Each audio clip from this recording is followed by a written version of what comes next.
મણિપુરમાં સ્થિતિ કાબુ બહાર જતા કેન્દ્ર વધુ 10,000 જવાન મોકલશે। મણિપુરમાં ગયા વર્ષે મે મહિનાથી શરૂ થયેલી હિંસામાં અત્યાર સુધીમાં કુલ 258 લોકો માર્યા ગયા છે। મૈતેઈ અને કુકી સમુદાય વચ્ચે ફાટી નીકળેલી આ હિંસામાં ઉગ્રવાદીઓ મોટી સંખ્યામાં જોડાયા હતા, જેમને પહોંચી વળવા તેમજ હિંસા પર કાબુ મેળવવા માટે કેન્દ્ર સરકારે વધુ 10,000 જવાનો મોકલવાનો નિર્ણય લીધો છે। હજુ એક સપ્તાહ પહેલા જ 5,000 જવાનોને રવાના કરાયા હતા। જો કે સ્થિતિ કાબૂમાં ન આવી હોવાથી વધુ જવાનો મોકલવામાં આવી રહ્યા છે।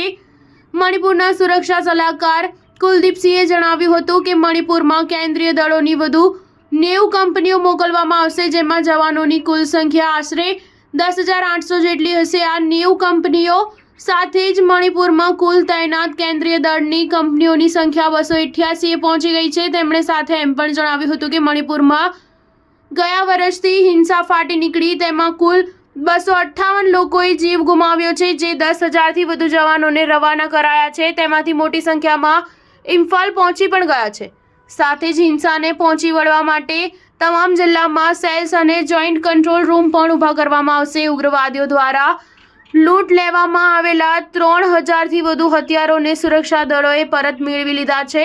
હાલ મણિપુરમાં police, CRPF, BSPF, Assam rifles, ITBP, સશસ્ત્ર સીમા બળ સહિતના દળો મળીને કામ કરી રહ્યા છે। 2 સપ્તાહ પહેલા જ મણિપુર ફરી ભડકવા લાગી હતી। રાહત કેમ્પોમાંથી ઉગ્રવાદીઓ દ્વારા અપહરણ કરાયેલા 6 લોકોના મૃતદેહ મળી આવતા રોષે ભરાયેલા લોકો ધારાસભ્યો, મંત્રીઓના ઘરો પર હુમલા શરૂ કરી દીધા હતા।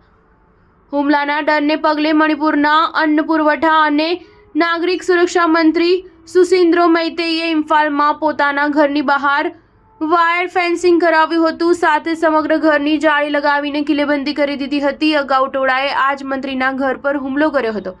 ભાજપ અધ્યક્ષ JP નડ્ડાએ કોંગ્રેસ અધ્યક્ષ મલ્લિકાર્જુન ખડગેને પત્ર લખી આરોપ લગાવ્યો કે વિપક્ષ મણિપુર મુદ્દે રાજકારણ કરી રહી છે।